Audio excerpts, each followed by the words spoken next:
Hello everyone, and welcome back to Daily English Stories. I'm Nero, and I'm so excited to be here with you today to talk about a topic that I know we all care about: how to speak more eloquently, communicate effectively, and use those skills to succeed in work, life, and relationships.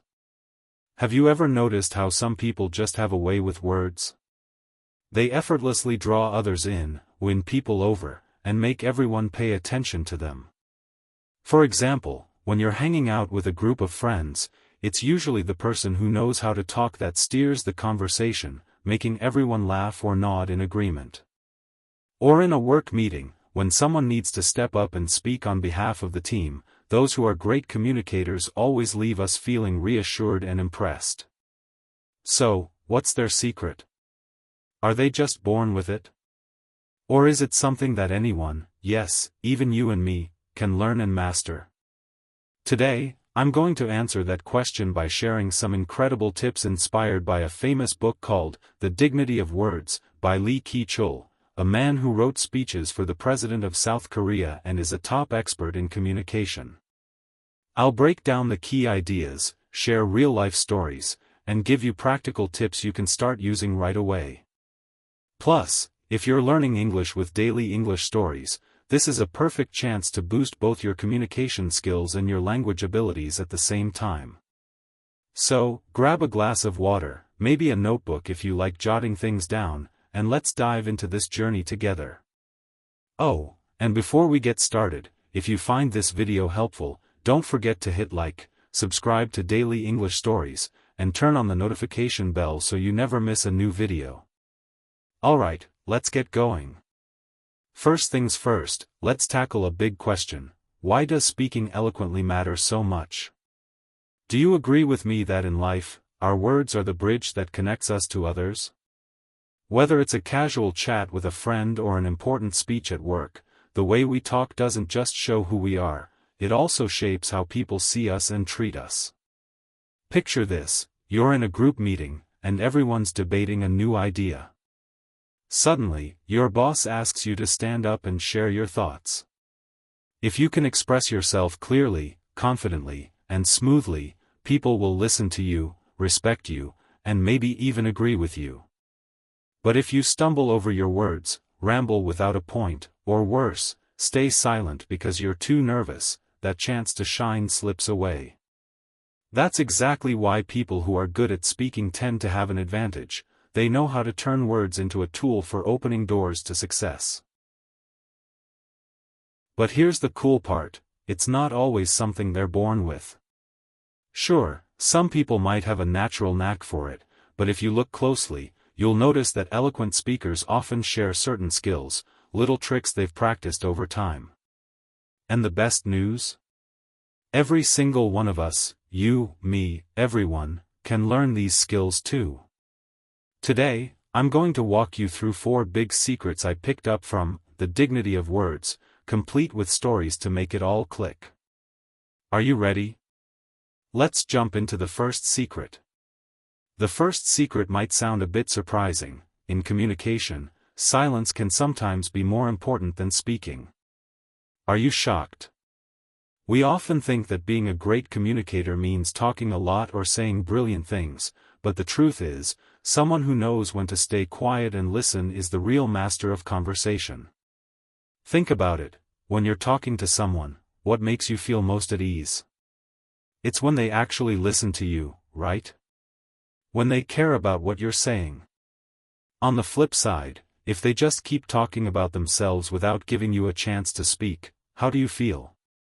Probably annoyed or ignored. That's the first big lesson from Lee Ki Chul's book. Communication is a two-way street, and for it to work, both sides need space to share. Let me tell you a famous story to illustrate this. It's about former US President Barack Obama, a perfect example of dignity in communication. One day, while giving a speech to a big crowd, a man suddenly stood up and loudly objected to Obama's immigration policy. Immediately, the security team got ready to drag him out to keep things under control. But guess what? Obama raised his hand and said, "No, don't take him away. Instead, he calmly listened to the man finish his rant. Then Obama responded, "I get it, he's just worried about his family, and we need to respect that." Isn't that amazing? Even though he didn't agree with the guy, Obama chose to stay silent, hear him out, and show respect. And what happened next? The media went wild praising his composure and grace under pressure. That moment even won him more fans. The takeaway here is huge: when you're communicating, respecting someone else's right to speak is key, even if you don't see eye to eye. So how can we use this in our daily lives? Imagine you're catching up with a friend you haven't seen in ages. Instead of going on and on about yourself, like, "I just got promoted," or "I bought a new car," pause and ask, "What about you? What's been going on in your life?" That simple question gives them room to open up, and it makes the conversation feel balanced and real. I'll admit, I've messed this up before. Once, I met an old friend after years apart, and I was so excited that I talked non-stop about my life. I didn't even notice they were just nodding politely until the end, when I realized I hadn't learned a single thing about them. It hit me hard, and I told myself, I need to listen more and talk less. Since then, I've been working on it, and it's made a huge difference. Have you ever been in a situation like that? If so, drop a comment below and tell me about it. Here at Daily English Stories, I love hearing your stories. They inspire me and everyone in our community to keep learning together. Building on that first secret, here's a super practical formula I found in the book, something a famous TV host uses to nail communication. It's called, speak once, listen twice, respond 3 times. Sounds a little tricky, right? Let me break it down for you. Speak once. This means you should only talk enough to get your point across, no need to overdo it or drag things out. Keep it short, sweet, and to the point. Listen twice. This is the big one. You should spend twice as much time listening to the other person. It's about showing you care and giving them the spotlight. Respond 3 times. This means reacting more often to what they say, letting them know you're engaged. It doesn't have to be anything fancy, just small responses or questions work wonders. Here's an example. Say you're chatting with a coworker about a new project. Instead of just saying, "I think we should do this and that," and then going quiet, try this. Speak once. I think this project should focus on younger customers. Listen twice. Let your coworker reply, like, "Yeah, I agree, but maybe we should also think about older customers too." Respond 3 times, nod, smile, and say, "Oh, really? What do you think about targeting both groups? Got any ideas?" See how easy that is? With just a few words, you've turned a one-sided talk into a real back and forth. The best part? When you respond more, the other person feels heard and valued, which makes them more comfortable with you. I've got 2 little tricks I use to make this work, and they've been game changers for me. Look them in the eye, not in a creepy, staring way, but with a focused, attentive gaze. It helps you stay locked into what they're saying instead of planning your next line. Plus, it shows them you're really listening. Respond with actions and questions. Nod here and there while they talk, and toss in simple stuff like, "Oh, wow," or "What happened next," or "How did that feel?" It keeps them going and shows you're curious. I tried this once with a close friend who was venting about a tough day at work. Instead of just sitting there, I nodded along and asked, "So how did you handle it?"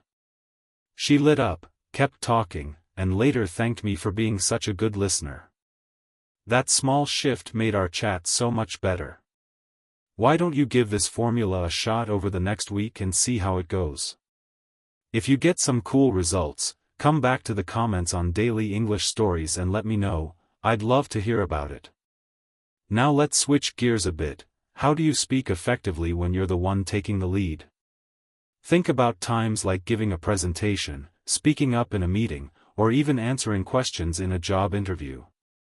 Here's the thing, when people get asked to speak, they usually fall into two camps. Camp 1, the shy ones. They're afraid of messing up or being judged, so their mind goes blank, and they clam up. That means no one gets to know what they're really capable of. Camp 2, the ramblers. They're confident, maybe too confident, and they talk forever without getting to the point. It wears everyone out and kills their vibe. I've been both, trust me. Once, I had to present in class, and I was so nervous I barely mumbled a few words before sitting down. Another time, I went on and on until the teacher cut me off with, "Can you sum it up?" After those flops, I knew I had to find a better way. The solution? Keep it short, clear, and on point. Sounds simple, but it's not always easy to pull off. What works for me is prepping a mini outline. If I've got time, I jot down 2 to 4 key words and build from there. For instance, if I'm talking about why learning English matters, I'd write: Keyword 1, jobs. Keyword 2, communication. Keyword 3, confidence. Then I'd say, first, English opens up job opportunities. Second, it boosts your communication skills. Third, it makes you more confident. Listing things out like first, second, third is a total win. It keeps your thoughts organized and sounds convincing. Ever notice how leaders often start speeches with, "Today, I've got 3 points to share, first, second, third." It's a proven trick for a reason. But what if you have to speak on the spot with no prep time? Try this formula: thank, reflect, look ahead. Thanks for giving me the chance to share today. Reflect, looking back, I've learned that communication is key to success. Look ahead, going forward, I hope to keep improving, and I'd love your support. It's quick, it's smooth, and it works every time, whether you're at an interview or speaking off the cuff in a group. Give it a try and watch how it transforms the way people see you. The last secret I want to share is a big one for keeping your communication on track. Don't rush into judgments, and when you critique, focus on the issue, not the person. Here's a story from the book to show you what I mean. One day, an artist invited art lovers to his house to check out some paintings. These folks loved painter A and couldn't stand painter B. When the host brought out a painting and said it was by painter B, they all started tearing it apart, criticizing every brushstroke. Then the artist chuckled and said, "Oops, my mistake, this is actually by painter A." Cue the awkward silence as they all turned red. The lesson? Our biases can trip us up when we open our mouths, and it's not a good look. In real life, giving feedback or opinions is unavoidable. But if you judge too quickly or attack someone personally instead of the problem, you'll lose people's respect fast. For example, instead of saying, "You did this so badly, it's a mess," try, "I think this part could use some tweaking, what if we tried a different approach?" The second way is kinder, more helpful, and keeps things moving forward. I learned this the hard way once. I snapped at a coworker over a tiny mistake in a project, and it hurt their feelings. Our teamwork got rocky after that, and I realized I'd messed up. Since then, I've stuck to this rule: words have power, they can lift people up or tear them down. Like the old saying goes, trouble comes from the mouth, right? So there you have it, 4 secrets to speaking more eloquently. Silence can be more powerful than words. The speak 1, listen 2, respond 3 formula. Keep it short, clear, and on point. Avoid snap judgments and aimless criticism. Each one is a stepping stone you can use starting today. Communication isn't just about techniques, it's about attitude, respecting, listening, and understanding others. I hope this video on daily English stories inspires you to work on your skills and feel more confident every day. Thanks so much for joining me today. If you enjoyed this, Please hit like, subscribe to Daily English Stories, and share it with your friends. Drop a comment below with your own communication stories or any tips you've picked up. Every comment fuels me and our community to keep growing. See you in the next video on Daily English Stories. Have an awesome day, and here's to your success. Bye for now.